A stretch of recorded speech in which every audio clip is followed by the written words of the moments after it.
大家好，歡迎嚟到啫喱學煮，我係啫喱。今日同大家分享嘅呢款餸菜呢，就係牛仔骨茄子煲嘅。咁我哋而家嚟睇睇啲材料先。有我哋嘅主角牛仔骨啦，一條茄子啦，有蒜蓉、紅葱頭碎、黑椒同埋胡椒粉嘅。調味料方面，我哋會有醋1個茶匙，蠔油1個茶匙，糖1個茶匙，豉油2個茶匙，老抽1個茶匙，生粉3個茶匙，紹酒2個茶匙嘅。咁俾大家睇睇我個茶匙有幾大下，我茶匙就咁大嘅。咁急凍嘅牛仔骨呢，我哋買咗返嚟呢，我哋會將佢擺喺雪櫃嘅下格啦，等佢攤到軟身之後呢，我哋呢就要將佢擺去用鹽水浸一浸佢嘅。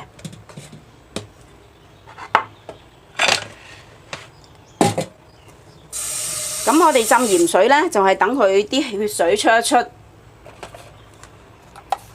咁我哋會落4羹鹽，跟住加清水嚟浸佢嘅。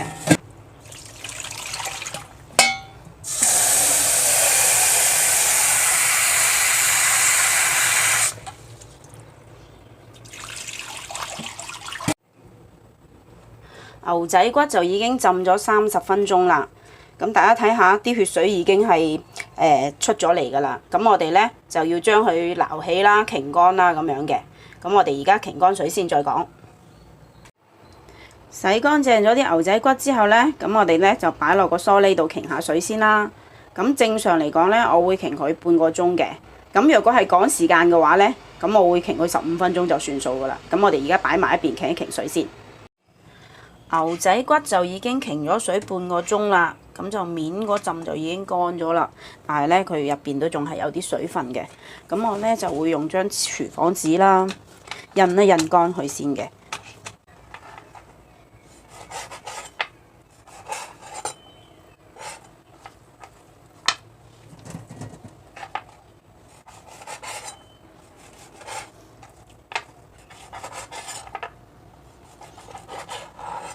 好，牛仔骨切好之後，我哋就要開始醃佢啦。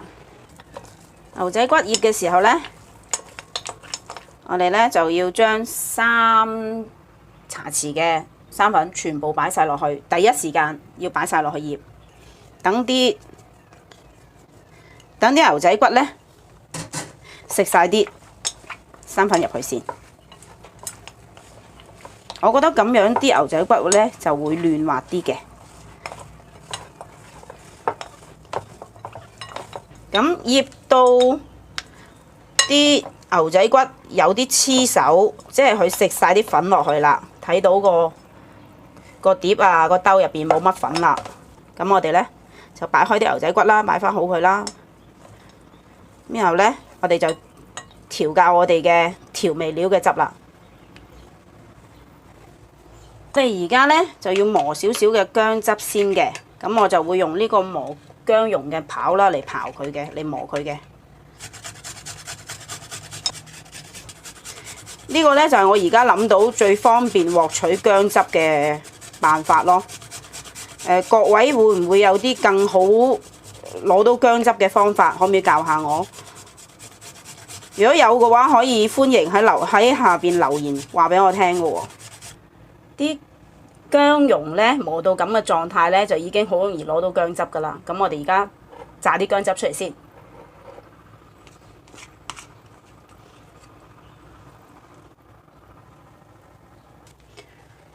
好，大概呢度呢就有2個茶匙左右嘅薑汁就已經夠㗎啦。咁我哋會將啲調味料呢倒入啲薑汁度嘅。咁首先啦，就係2茶匙嘅豉油啦，1茶匙嘅糖啦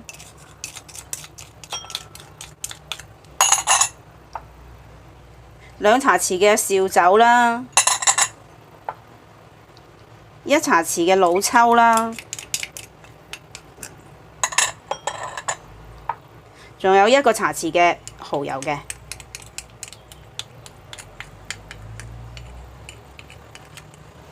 咁我哋擺咗落個碗度呢，就攪勻佢啦。最後仲有落返最後1個茶匙嘅醋。咁落啲醋落去做咩呢？落啲醋落去呢，就可以令到啲牛仔骨呢特別軟腍嘅。咁我哋就落啲醋落去啦。咁好啦，呢個汁就調好啦。咁我哋會加返少少水嘅。我哋會加返3個茶匙嘅水。咁我哋而家呢，就開始醃個牛仔骨啦。咁我哋會落咗少少嘅胡椒粉先啦，多少隨意都得㗎啦。你鍾意食辣啲嘅你就俾辣啲啦。咁仲有啲黑椒啦。咁因為我有小朋友啦，咁我就會落少少嘅啫，我唔會落太多嘅。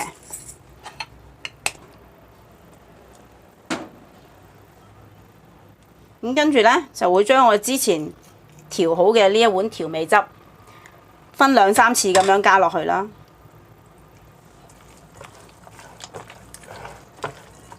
咁啊，用手慢慢去撈勻佢啦，等佢慢慢，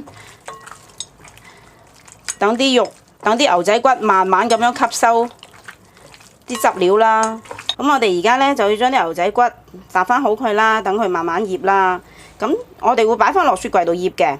咁大概呢，就醃3個鐘啦，快嘅話，冇時間嘅話就醃2、3個鐘啦。如果有時間嘅話呢，就醃到聽日都得嘅，即係醃過夜都得嘅。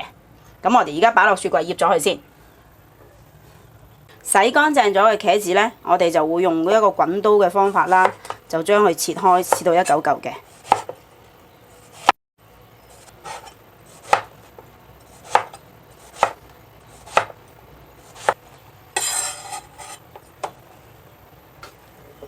茄子切好咗之後呢，我哋就會將佢擺落一個大兜度嘅。我哋落咗1茶匙嘅醋同埋半茶匙嘅鹽呢，我哋就會撈一撈佢嘅，撈勻咗佢先嘅。咁點解要落醋同埋鹽呢？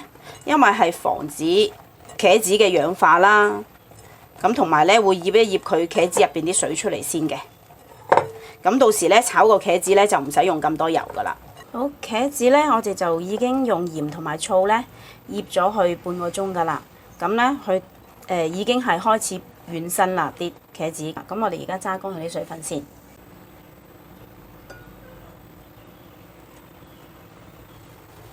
茄子已經揸乾咗佢啲水啦。我哋用中大火燒熱咗啲油，跟住會落1茶匙嘅蒜蓉，同埋1茶匙嘅紅葱頭。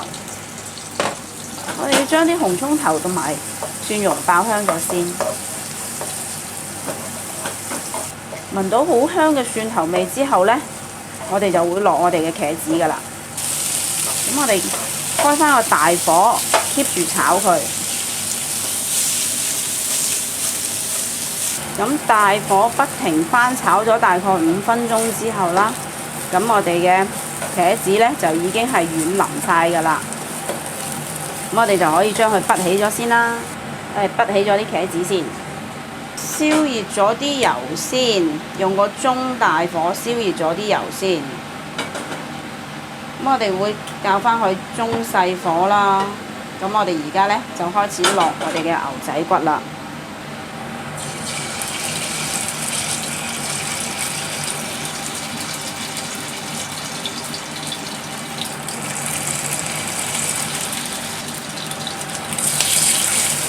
咁我哋啲骨位呢，就盡量擺喺個鑊嘅中間啦，因為骨位係難熟啲嘅。咁我哋就盡量將啲骨位擺喺鑊嘅中間啦。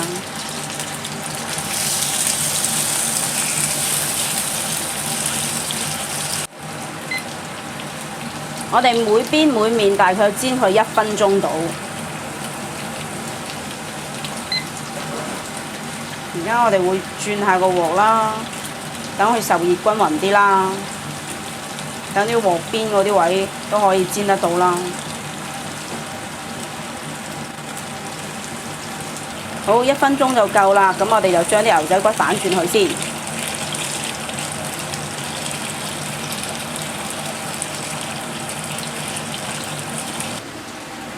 好，時間就差唔多啦。咁我哋呢就會將我哋之前炒好嘅茄子落去。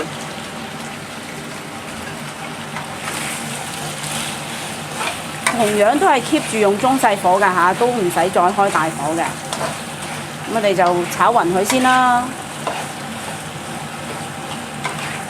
咁我哋就要將佢轉落個煲仔度啦。我哋熄咗火先。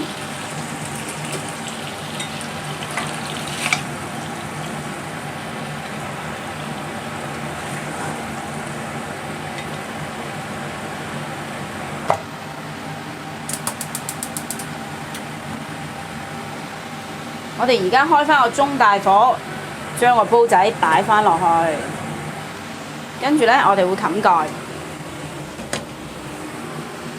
好，我哋冚蓋冚住佢。好，而家呢個煲就滾起咗啦。哇，好香啊！呢個咁好味嘅茄子牛仔骨煲呢，就完成啦。咁各位如果係鍾意嘅，請你俾 like、share 同埋訂閱我啦。